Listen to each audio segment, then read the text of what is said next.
स्वागत है आपका विधि सिविल सर्विस क्लासेस में। ब्रिटिश भारत का भारतीय अर्थव्यवस्था पर क्या प्रभाव पड़ा, इस कंटेक्स्ट में आज हम डिस्कस करेंगे और इसके जो एमसीक्यू हैं उनको हम यहाँ आज आपके सामने रखने वाले हैं। ये थ्योरी का लेक्चर नहीं होगा। आप जैसा जानते हैं हम अभी एमसीक्यू की सीरीज चला रहे हैं जिसमें हम जो इम्पोर्टेंट टॉपिक हैं जो आपके एग्जाम में आ सकते हैं, उनसे जो संभावित सवाल हो सकते हैं, जो प्रीवियस ईयर में जो क्वेश्चन आए हैं उनको आपके साथ डिस्कस कर रहे हैं। यहाँ हमने कुछ बेहतरीन सवाल आपके सामने लिए हुए हैं जो ब्रिटिश शासन का भारतीय अर्थव्यवस्था पर जो प्रभाव पड़ा है उससे संबंधित है। इस लेक्चर में हम जो भी क्वेश्चन डिस्कस करते हैं, जैसा आप जानते हैं कि उसको थोड़ा डिटेल करते हैं, है ना। मतलब ये नहीं कि मैंने आपको आंसर बता के छोड़ दिया, उसके थोड़ा सा अंदर जाके चीज़ों को समझने की कोशिश करते हैं और आपको और जो बाकी के ऑप्शन है उनकी भी मैं इन्फॉर्मेशन देने की कोशिश करता हूँ। तो स्टार्ट करता हूँ मैं आज अपना जो एमसीक्यू का सेशन है ना, इसको देखिए। पहला क्वेश्चन देखते हैं हम लोग। पहला क्वेश्चन है, आर्थिक तौर पर 19वीं शताब्दी में भारत पर अंग्रेजी शासन का एक परिणाम था। तो अंग्रेजी शासन जो भारत में था उसका क्या परिणाम था इनमें से, देखिए। पहला है, भारतीय हस्तशिल्पों के निर्यात में वृद्धि हुई थी। तो आप जानते हैं कि 19वीं शताब्दी के आसपास जो है इंडस्ट्रियल रेवोल्यूशन की शुरुआत हो चुकी थी। तो भारत में निर्यात की वृद्धि नहीं हुई थी, भारतीय निर्यात में कमी हुई थी। क्या हुई थी? कमी हुई थी हस्तशिल्पों के निर्यात से, क्योंकि वहां मशीनों से बने गुड्स जो हैं वो काफी कम कीमत पर उपलब्ध हुआ करते थे। भारतीयों के स्वामित्व वाले कारखानों की संख्या में वृद्धि हुई थी। भारतीयों के स्वामित्व वाले 19वीं शताब्दी में आप देखें तो अंग्रेजों का बोलबाला भारत में हो गया था और बहुत बड़ी जो है क्षेत्र को अंग्रेज कैप्चर कर चुके थे। तो ऐसों में भारतीय स्वामित्व वाले कारखानों की संख्या में वृद्धि होना ये बिल्कुल भी डाइजेस्ट नहीं होता हमें। दोनों ही बातें गलत है। तीसरा देखिए, भारतीय कृषि का वाणिज्यीकरण। निश्चित तौर पे आपको पता है कि 19वीं शताब्दी में जब इंडस्ट्रियल रेवोल्यूशन की शुरुआत हो जाती है ब्रिटेन में, तब हम देखते हैं कि जो कच्चा माल है वो ब्रिटेन को चाहिए होता है। पहले जो भारत है वो फिनिश्ड गुड जो है ब्रिटेन भेजता था, निर्यात करता था। लेकिन इंडस्ट्रियल रेवोल्यूशन के बाद जो है भारत अब कच्चा माल ब्रिटेन को भेजता है। वहां से ब्रिटेन वो कच्चे माल का उपयोग करके फिनिश्ड गुड बना के भारत को ही बेच देता है। कुल मिला के बात यह है कि हमने उसको कपास भेजा और उसने उस कपास से शर्ट बना के हमको बेच दी। तो भारत जो है कच्चे माल का बहुत बड़ी मात्रा में निर्यातक हो गया था। तो कृषि का जो है वाणिज्यीकरण हो गया था इस समय। तो भारतीय कृषि का वाणिज्यीकरण हो गया था। अब अंग्रेज किसानों को वही फसल उगाने के लिए मजबूर कर रहा था या प्रलोभन दे रहा था जिससे उसको कहीं ना कहीं उसको औद्योगिक क्रांति में फायदा होता था, इंडस्ट्रियल रिवोल्यूशन में फायदा होता था, या कहें कि उसको आर्थिक लाभ होता था। तो यहां भारतीय कृषि का वाणिज्यीकरण हो गया है। तो आंसर इसका होगा सी। नगरीय जनसंख्या में तीव्र वृद्धि। देखिए, नगरीय जनसंख्या में वृद्धि तो हुई थी लेकिन तीव्र वृद्धि नहीं हुई, इसलिए ये गलत हो जाता है। नगरीय जनसंख्या में तीव्र वृद्धि जैसे कोई साक्ष्य नहीं मिलते हैं। तो आंसर होगा इसका सी। अगला क्वेश्चन देखते हैं। 18वीं शताब्दी के मध्य ईस्ट इंडिया कंपनी के द्वारा बंगाल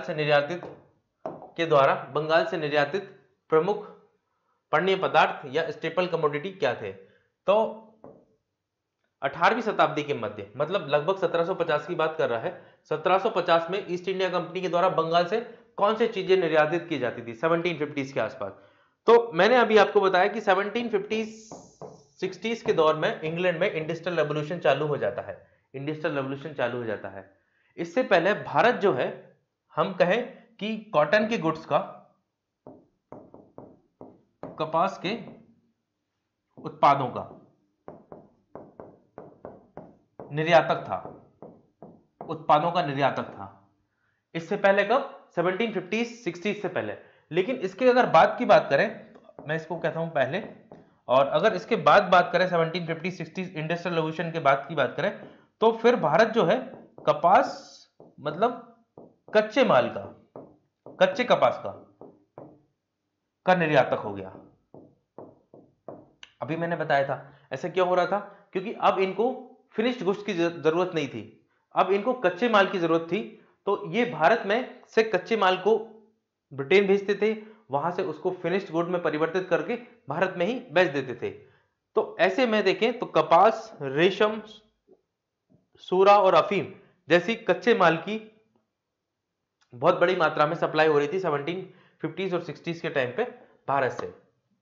ठीक है, देखिए सोना चांदी तो हम बहुत बड़ी मात्रा में नहीं बेचते थे, मसाले भी तो हम इंपोर्ट करते थे, है ना। चीनी का हमारे यहाँ बहुत ज्यादा नहीं था, है ना।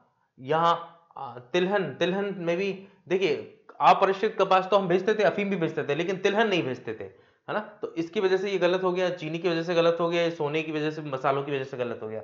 आंसर हमारा निकल के आता है डी। अगला क्वेश्चन देखते हैं। चिर स्थायी बंदोबस्त 1793 के अंतर्गत जमींदारों से अपेक्षा की गई थी कि वे खेतीहारों को पट्टा जारी करें, है ना, खेतीहारों को पट्टा जारी करें, लेकिन उन्होंने ऐसा नहीं किया। इसका क्या कारण था? तो मैं थोड़ी सी आपको इंफॉर्मेशन दे दूं। ये जो चिरस्थायी बंदोबस्त है 1793 का, ये कॉर्नवालिस द्वारा शुरू किया गया था। किसके द्वारा? कॉर्नवालिस के द्वारा शुरू किया गया था। बट इसको बनाया किसने था? ये जॉन शोर के द्वारा इसको बनाया गया था, कॉर्नवालिस द्वारा लागू किया गया था। तो कॉर्नवालिस का ही नाम इसमें इंपॉर्टेंट होता है मेनली। ठीक, अब ये कह रहा है कि इसमें क्या होता था, इसमें कुछ जो भूमि है जो ब्रिटिश साम्राज्य में, जिन्होंने ब्रिटिश साम्राज्य जो था भारत में जो स्थापित था, उसने कुछ भूमि को कैप्चर कर लिया था, अपने में मिला लिया था। अब उस भूमि पर उसने कुछ लोगों को अपॉइंट कर दिया था कि भाई मान लीजिए, ये मान लीजिए ब्रिटिश साम्राज्य की भूमि है, एक सेकेंड, ये मान लीजिए ब्रिटिश साम्राज्य की भूमि है, तो इसने अपनी भूमि के कुछ टुकड़े किए और कुछ जमींदारों को अपॉइंट कर दिया। मान लीजिए 1 2 3 4 जो 5 में लिख रहा हूं ना, ये सब जमींदार है ना, ये जमींदार है ना, जमींदारों को अपॉइंट कर दिया। अब इसने कहा कि ये जो जमींदार है, अब ये किसानों को, ये बहुत बड़ा हिस्सा इनको दे दिया।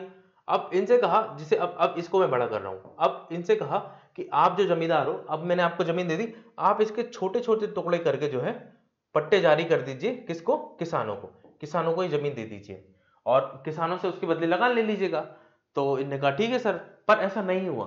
अब ऐसा क्यों नहीं हुआ, इसका कारण वो पूछ रहा है। जमींदारों के ऊपर किसानों का विश्वास था इसलिए नहीं हुआ? नहीं, जमींदारों के ऊपर किसानों को विश्वास नहीं था, ये कोई कारण नहीं है इसका, है ना। जमींदारों के ऊपर कोई सरकारी नियंत्रण नहीं था, बिल्कुल ठीक बात है, यही सही बात है कि ये कहा तो गया था पर कोई सरकारी नियंत्रण इनके ऊपर स्थापित नहीं किया गया था, इसलिए इन्होंने किसानों को पट्टे जारी नहीं किए, किसानों को पट्टे जारी नहीं किए। आंसर होगा इसका बी। ठीक, आंसर होगा इसका बी। अगला देखिए, 1765 में दीवानी प्रदान किए जाने के बाद ब्रिटिश सबसे पहले निम्नलिखित में से किस पर्वतीय जनजाति के संपर्क में आए? तो ब्रिटेन सबसे पहले किस जनजाति के संपर्क में आया? तो ब्रिटेन जो है सबसे पहले आप देखें गारो खासी जयंतिया की पहाड़ियों तक पहुंचे थे, और वहां हम देखें तो खासी जनजाति जो है, खासी जनजाति के संपर्क में सबसे पहले वो 1765 में आते हैं। ठीक, तो ब्रिटेन सबसे पहले जो है खासी जनजाति के संपर्क में आता है। कब? 1765 में, बक्सर के युद्ध के बाद की घटना है। ठीक, निम्नलिखित किलों में से किसको सबसे पहले निर्माण किया गया था? किसका सबसे पहले? ब्रिटिश के द्वारा निर्माण किया गया था ना, ब्रिटेन ने सबसे पहले कौन सा बनाया?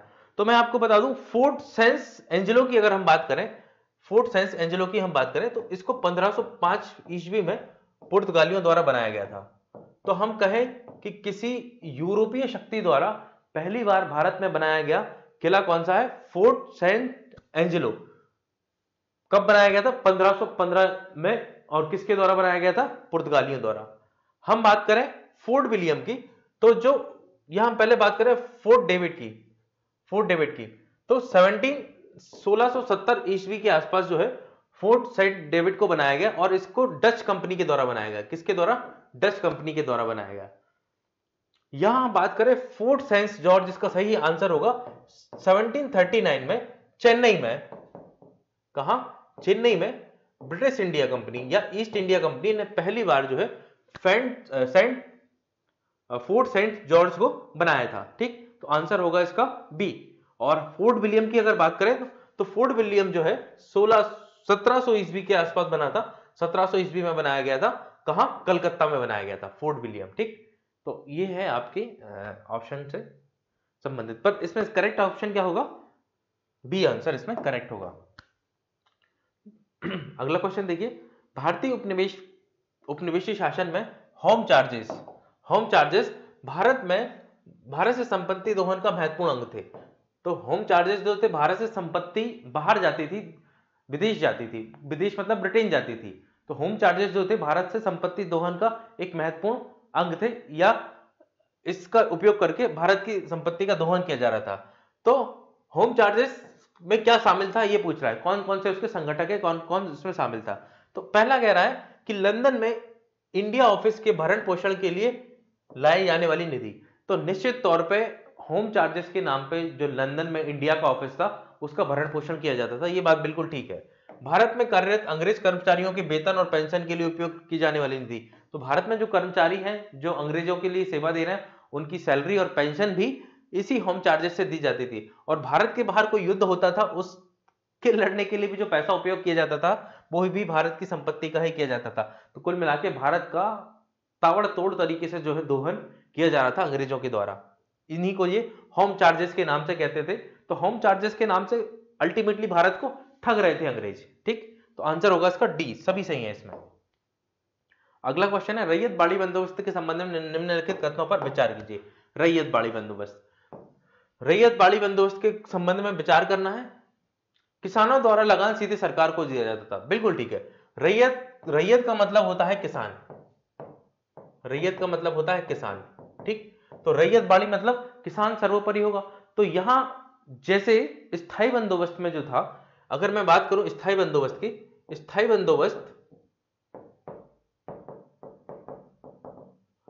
बंदोबस्त में 3 लेयर थी। एक था सरकार, दूसरा था जमींदार और तीसरा था किसान। तो सरकार जमीन देती थी जमींदार को और जमींदार जमीन देता था किसानों को।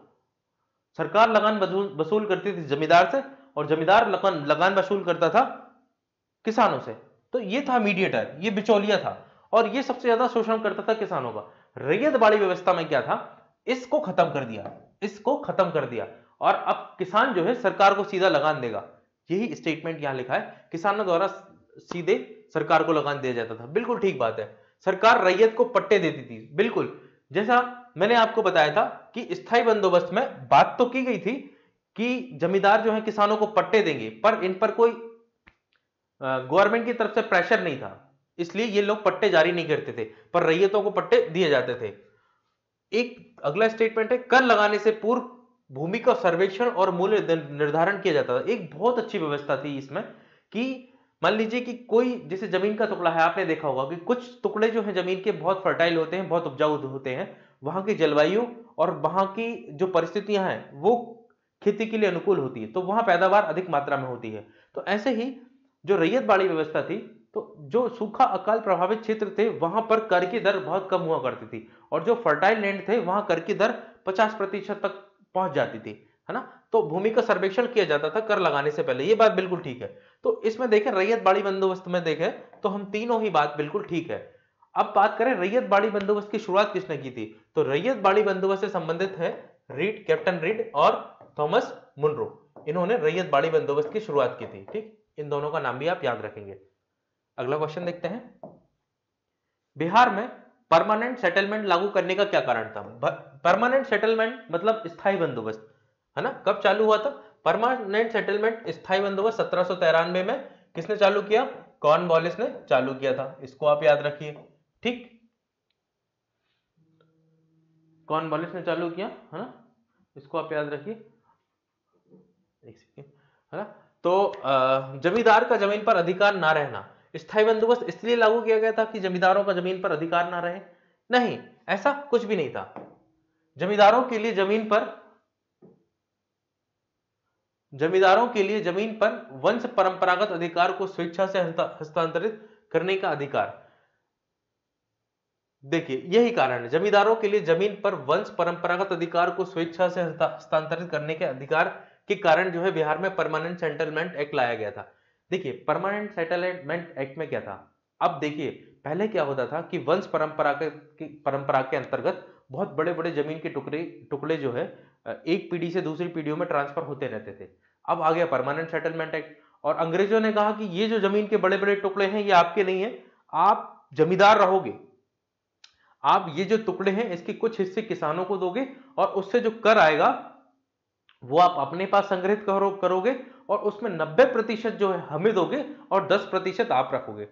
तो भाई ये जो वंश परंपरा में हजारों एकड़ की जमीनें जो राजाओं के पास होती थी, लोगों के पास होती थी उस समय, उनके परंपरागत अधिकार इससे छिनने लगे। तो उन्होंने कहा कि भाई ये मेरे को बिचौलिए का काम नहीं करना। जमींदारों ने कहा कि मैं जो है अपनी प्रॉपर्टी को जो है, अब वो मेरी प्रॉपर्टी तो बची नहीं है, अंग्रेजी शासन की प्रॉपर्टी है, तो अब मैं जो है अपना ये जो है ट्रांसफर करता हूं अधिकार को, परंपरागत अधिकार को स्वेच्छा से हस्तांतरित करता हूं। किसको? सरकार को। क्योंकि अल्टीमेटली सरकार ही उसको गवर्न कर रही थी, सरकार ही जमींदारी व्यवस्था के अंतर्गत उनसे टैक्स लेती थी। तो वो नाम मात्र के जो है उनका मालिकाना हक रह गया था। तो इसीलिए जो है परमानेंट सेटलमेंट एक्ट बिहार में लेकर आया गया था। तो ऑप्शन इसका होगा बी। सर थॉमस मुनरो भू राजस्व बंदोबस्त से संबंधित थे। सर थॉमस मुनरो और रीड का नाम मैंने अभी बताया, कैप्टन रीड और थॉमस मुनरो, इन दोनों का मैंने अभी नाम लिया। और ये जो लोग हैं रैयत बाड़ी व्यवस्था से संबंधित थे। किससे? रैयत बाड़ी व्यवस्था से। यहां थोड़ा सा मैं आपको बता दूं, स्थायी बंदोबस्त के बारे में मैंने आपको बता दिया था कि टैक्स फिक्स होता था लगभग, मतलब कोई भी परिस्थिति हो सरकार को टैक्स उतना ही मिलता था। हम रैयत बाड़ी व्यवस्था की बात करें तो यहां जो है किसान सीधे सरकार को ऋण देता था। हाँ, लेकिन यहां स्थायी बंदोबस्त में बिचौलिया होता था। महलवाड़ी सिस्टम में क्या होता था? महलवाड़ी सिस्टम में होता था कि कई सारे किसान बना के ग्रुप को एक महल कहा जाता था। मान लीजिए कि ये मान लीजिए ब्रिटिश साम्राज्य की भूमि है, ठीक। अब इसमें कई सारे किसान हैं, ये डॉट डॉट जो है वो किसान मान लीजिए, इसमें कई सारे किसान हैं ये। अब ये इस क्षेत्र के किसान जो हैं अलग अलग क्षेत्र बना लेते हैं हम लोग, है ना। तो ये जो किसान है ये मिलकर लगान देते थे। रैयत में क्या होता था? इंडिविजुअल किसान सरकार को लगान देता था। लेकिन महलवाड़ी व्यवस्था में किसानों का एक ग्रुप था या क्षेत्र था या कहें कि एक गांव था, उसको महल कहते थे, महलवाड़ी, वो मिलके सरकार को ऋण देता था। तो महलवाड़ी व्यवस्था जो थी वो एक सामूहिक ऋण, सरकार को ऋण देने की व्यवस्था थी एक क्षेत्र के आधार पर, ठीक। बाय द वे इसका आंसर होगा आंसर सी। अगला क्वेश्चन देखते हैं। अंग्रेजों ने रैयत बाड़ी व्यवस्था को सर्वप्रथम प्रारंभ की थी। अंग्रेजों ने रैयत बाड़ी व्यवस्था सर्वप्रथम कहां प्रारंभ की थी? तो मैं आपको बताऊं कि सर्वप्रथम रैयत बाड़ी व्यवस्था जो है मद्रास में प्रारंभ की गई थी। कहां? मद्रास में प्रारंभ की गई थी सबसे पहले रैयत बाड़ी व्यवस्था को, है ना। तो इसको आप याद रखिए, कब की गई थी? 1820 में रैयत बाड़ी व्यवस्था सर्वप्रथम मद्रास में कैप्टन मुनरो के द्वारा लागू की गई थी, ठीक। इसको याद रखेंगे आप। अंग्रेजों ने, अच्छा, poverty and the un-British rule in India नामक पुस्तक किसके द्वारा लिखी गई? तो poverty and the un-British rule, the un-British मतलब ब्रिटिश का रूल तो बहुत अच्छा था, पर ये जो भारत में अनब्रिटिश रूल कर रहे थे, कौन? अंग्रेज। अनब्रिटिश रूल इन इंडिया नामक पुस्तक किसने लिखी? दादा भाई नौरोजी द्वारा ये पुस्तक लिखी गई। इनको राजनीति के पितामह के नाम से जाना जाता है और इन्होंने इस पुस्तक में जो कहें ड्रेन ऑफ वेल्थ थ्योरी है वो भी दी थी। कौन सी theory? Drain of wealth theory दी, या कहें धन के बहिर्गमन का सिद्धांत, बहिर्गमन का सिद्धांत। जैसे मैंने आपको बताया था कि एक होम चार्जेस, अभी हमने एक क्वेश्चन डिस्कस किया था, उसमें भी कहीं ना कहीं धन का बहिर्गमन या दुरुपयोग हो रहा था भारतीय धन का। अंग्रेजों में बैठे हुए लोग, अंग्रेजी शासन के लिए काम कर रहे अधिकारियों के लिए भी जो उनकी सैलरी है, जो खर्चे हैं, वो भारतीय राजस्व से दिए जाते थे। तो कहीं ना कहीं हमारे भारत के रिसोर्सेज का उपयोग वो अपने फायदे के लिए कर रहे थे, तो धन का बहिर्गमन हो रहा था। ये थ्योरी हमें poverty and un-British rule in India पुस्तक में मिलती है, जो दादा भाई नौरोजी द्वारा लिखी गई है। एक बात मैं और बता दूं आपको, इस पुस्तक के अंदर ही भारत में उस समय अगर पर कैपिटा इनकम की बात करें तो 20 रुपए पर कैपिटा इनकम बताई गई है इसमें भारतीयों की। किसमें? The un-British rule of India में, ठीक। दादा भाई नौरोजी इसका आंसर होगा। अगला क्वेश्चन देखते हैं। 1760 से 1820 के बीच में ब्रिटेन औपनिवेशिक विकास के में हुए परिवर्तन का वर्णन करने के लिए निम्नलिखित में से किसने पहली बार अंग्रेजी में इंडस्ट्रियल रेवोल्यूशन पद का प्रयोग किया? तो 1760 से 1820 के बीच ब्रिटेन में औद्योगिक विकास बहुत तेजी से हुआ और ये जो है ब्रिटेन से चल के पूरे विश्व में धीरे धीरे फैलने लगा। तो ये पहली बार इंडस्ट्रियल रेवोल्यूशन शब्द का प्रयोग किसने किया था? तो मैं आपको बता दूं कि यहां अर्नोल्ड टॉयनबी जो है, इन्होंने पहली बार इस शब्द का प्रयोग किया था। इन्होंने पहली बार इस शब्द का प्रयोग किया था। और अर्नाल्ड जो टॉयनबी थे, वो एक अर्थशास्त्री थे। इन्होंने इसका पहली बार प्रयोग किया इंडस्ट्रियल रेवोल्यूशन शब्द का। और इनका यह मानना था कि जो है विकास है वो इंडस्ट्रियल रेवोल्यूशन के बाद बहुत तेजी से हुआ, और ब्रिटेन उसका जो है पितामह है या मुख्य व्यक्ति है जिसने विकास को आगे बढ़ाया है ना। तो अर्नोल्ड टोयनबी इसका आंसर होगा, करेक्ट आंसर होगा। ठीक,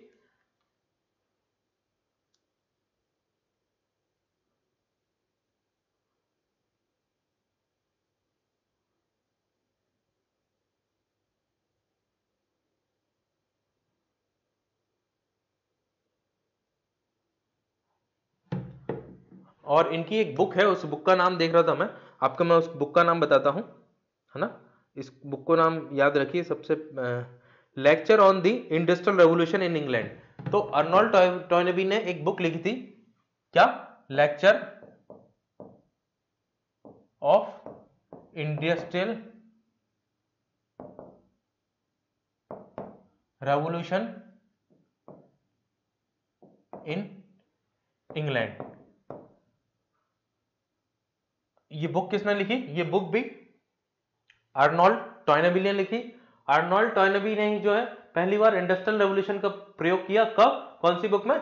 lecture of the industrial revolution in England, इस किताब के अंदर उपयोग किया। ये सारी जानकारी आपके लिए बहुत इंपॉर्टेंट है, इसमें आपको याद रखिएगा। 19वीं शताब्दी में भारत के ब्रिटिश सरकार की अफगानिस्तान में रुचि होने का क्या कारण था? तो देखिए 19वीं शताब्दी में आप देखें हैं 1840 के आसपास दशक में आप देखें तो बहुत तेजी से रशिया अपना विस्तार कर रहा था और अफगानिस्तान में अपनी जड़ें मजबूत कर रहा था। तो यह सुनिश्चित करना कि रूसी साम्राज्य का अफगानिस्तान पर प्रभाव ना पड़े, इसलिए जो है ब्रिटिश सरकार जो है अफगानिस्तान में अपनी रुचि दिखाने लगी। और आपको पता है कि 1778 और 80s में जब लॉर्ड लिंटन गवर्नर था, भारत का गवर्नर जनरल था, उसने अफगानिस्तान के प्रति जो है कड़ा रुख अपनाया। ठीक, और अफगानिस्तान के बहुत बड़े एरिया को उसने कैप्चर किया। तो द्वितीय अफगान युद्ध में ऐसा हमें दिखाई देता है। ठीक, तो इसका कारण था कि रूस का जो प्रभाव है अफगानिस्तान पर कम पड़े, इसलिए अफगानिस्तान में रुचि ब्रिटेन की थी, स्वाभाविक सी बात है। 1814 से 1860 के बीच भारतीय अर्थव्यवस्था के बारे में निम्नलिखित कथनों में से कौन सा एक सही नहीं है? कौन सा एक सही नहीं है? एक टाइम पीरियड दिया है 1814 से 1860 के बीच, और भारतीय अर्थव्यवस्था के बारे में हमें कुछ कथन दिए और पूछ रहा है कौन सा सही नहीं है। पढ़ लेते हैं। 1814 से 1850 के बीच भारत में निर्यात होने वाली 4 प्रमुख वस्तुओं कच्चे रेशम, अफीम, कपास और नील की प्रधानता थी। अगला स्टेटमेंट पढ़ते हैं। 1814 से 60 के बीच भारत में से निर्यात होने वाली 5 वस्तुएं कच्चे रेशम, अफीम, कपास, नील और जूट की प्रधानता थी। बिल्कुल सही है, ये वाला स्टेटमेंट भी सही है, पर यहां जूट भी शामिल हो गया है। जूट भी इस समय निर्यात होता था, तो ये ज्यादा मोस्ट एप्रोप्रिएट आंसर है, तो अपना आंसर होगा बी। अगला देखिए, इनमें से किस विद्वान ने तर्क दिया कि पूंजी के नए अल्प विकास पिछड़ेपन को इसलिए नहीं बनाया कि इसने अल्प विकसित दुनिया का शोषण किया, अपितु इसलिए क्योंकि इसके पर्याप्त शोषण नहीं किया गया, इसका पर्याप्त शोषण नहीं किया गया। देखिए स्टेटमेंट पढ़िए आप, कितना भौतिकवादी स्टेटमेंट लिखेगा। ये कह रहा है कि पूंजी ने अल्प विकास पिछड़ेपन को इसलिए नहीं बनाया कि इसने अल्प विकसित दुनिया का शोषण किया, अपितु इसलिए क्योंकि इसका आपने पर्याप्त शोषण नहीं किया। मतलब ये कह रहा है आपने रिसोर्सेज या पूंजी का पर्याप्त शोषण नहीं किया, इसलिए आप अल्प विकसित है। अगर आप पर्याप्त शोषण कर लेते रिसोर्सेज का तो आप अल्प विकसित नहीं रहते, है ना। ऐसा ये कह रहा है, और ऐसा कहने वाला व्यक्ति था जियोफ्रे क्रे, है ना। जियोफ्रे क्रे एक व्यक्ति था ऐसा कहने वाला। इसके संबंध में एक दो जानकारी और मैं आपको देता हूं। ब्रिटेन से संबंधित थे और इन्होंने एक बुक लिखी थी, मार्क्स 2020 आफ्टर द क्राइसिस। तो इनकी एक बुक है marks 2020 after the crisis. Mark 2020 after the crisis इन्हीं की बुक है। 1875 में इन्होंने 1975 में ये बुक लिखी थी, 1975 में लिखी थी, इतना जानने की जरूरत नहीं है। और इन्होंने ही कहा था कि पर्याप्त शोषण नहीं किया गया पूंजी का, इसलिए देश अल्प विकसित है। ठीक, ब्रिटेन से संबंधित अर्थशास्त्री थे ये। मार्क्स 2020 आफ्टर द क्राइसिस, ये जियो फ्रेक्रे की एक किताब थी। ठीक, ये इंफॉर्मेशन याद रखिए। अगला क्वेश्चन देखिए, किसानों को इतनी अधिक उगाही की जाती थी कि उनके पास पेट भरने के लिए भी मुश्किल से रोटी बचती थी। मुगल साम्राज्य में किसानों की दशा के बारे में किसने ये कथन कहा? तो मुगल साम्राज्य में कोई अंग्रेज आया और वो किसानों की दयनीय स्थिति का वर्णन कर रहा था, दयनीय स्थिति का वर्णन कर रहा था। और 17वीं शताब्दी के प्रारंभ में हम कहें तो 1615 के आसपास जो है डच का एक जो है यात्री था, फ्रांसिस्को पिल्सर्ट। इसने जो है कहा कि किसानों की स्थिति इतनी बुरी थी भारत में, मुगल साम्राज्य के अंतर्गत देखें तो किसानों के पास पेट भरने के लिए भी पर्याप्त भोजन नहीं होता था। फ्रांसिस्को पिल्सर्ट ने कहा, 1615 में ये आया था भारत और डच कंपनी से संबंधित था ये। 1632 में बिहार के पटना शहर में कौन सी कंपनी ने अपनी फैक्ट्री स्थापित की? तो बिहार के पटना में हम देखें 1632 में तो डच इंडिया कंपनी ने एक फैक्ट्री स्थापित की थी बिहार के पटना शहर में। ठीक, इसको याद रखें। 1602 में डच इंडिया कंपनी की स्थापना हुई थी और ये जो है पहली ऐसी कंपनी थी जो इसके बारे में कहा जाता है कि बहुराष्ट्रीय कंपनी कहा जाता था, मल्टीनेशनल कंपनी थी। तो पहली बहुराष्ट्रीय कंपनी थी डच इंडिया कंपनी, इसको वीओसी के नाम से भी जाना जाता था। ये इंफॉर्मेशन आप याद रखिए।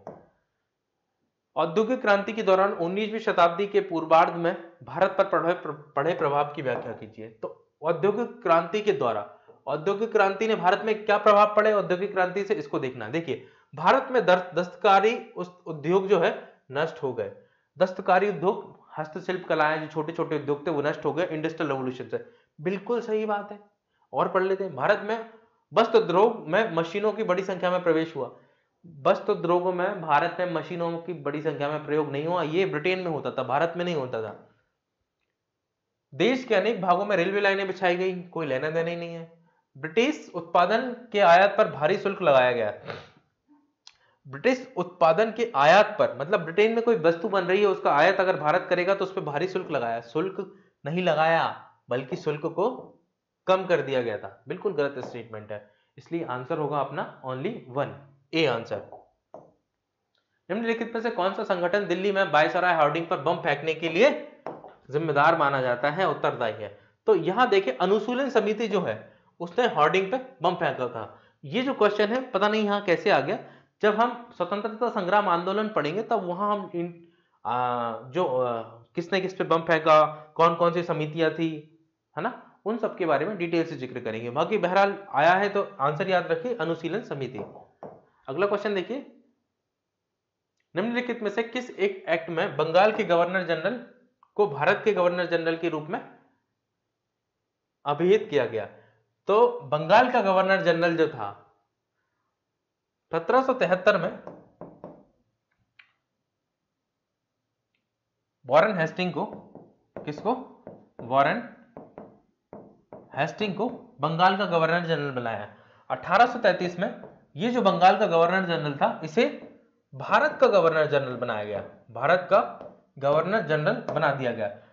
तो बंगाल के गवर्नर जनरल को भारत का गवर्नर जनरल कब बनाया? 1833 में।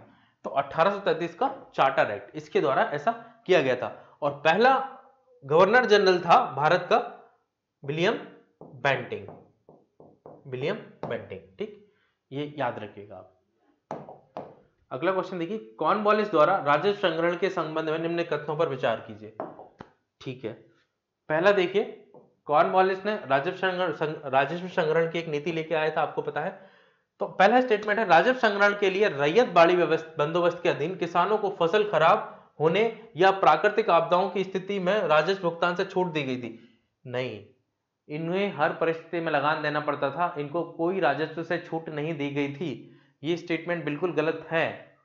आपने लगान फिल्म देखी है ना, उसमें क्रिकेट खेलते हैं, उस समय क्या होता है कि भाई फसल नहीं उगती है लेकिन फिर भी इनको लगान देना पड़ता है, उसके लिए क्रिकेट मैच करते हैं। तो ऐसा नहीं था कि इनको लगान से छूट दी गई थी, गलत स्टेटमेंट है। बंगाल स्थायी बंदोबस्त के अधीन यदि जमींदार नियत तिथि पर या उससे पहले राज्य को राजस्व का भुगतान करने में विफल रहता था तो उससे उसकी जमींदारी से हटा दिया जाता था। बिल्कुल स्वाभाविक सी बात है। सरकार ने कहा है कि आपकी ये जमीन है, आप हमें 90% टैक्स दीजिएगा, 10% आप रखिएगा। अगर आप टैक्स नहीं दे पाते हैं हमें नियत टाइम से पहले तो आपको जमींदारी से हटा देंगे, नया जमींदार हम चुन लेंगे। बिल्कुल ठीक स्टेटमेंट है, पढ़ने में ही स्पष्ट लग रहा है। इसका आंसर होगा ओनली 2। पहला स्टेटमेंट गलत है। ठीक ठीक है, तो ये हमारे जो कुछ क्वेश्चन थे, इंपॉर्टेंट क्वेश्चन, हमने ब्रिटिश शासन पर जो है, ब्रिटिश शासन का जो है भारतीय अर्थव्यवस्था पर प्रभाव क्या पड़ा उसके संबंध में देखें। अभी क्वेश्चन है, इसकी संख्या थोड़ी आपको कम लग सकती है। हम जो है एक बहुत विस्तारित सीरीज क्वेश्चन की लेकर आने वाले हैं बहुत जल्दी, जिसमें हम काफी सारे क्वेश्चन को डिस्कस करेंगे आपके साथ, है ना। तो थैंक यू सो मच, हम मिलते हैं अगले लेक्चर में।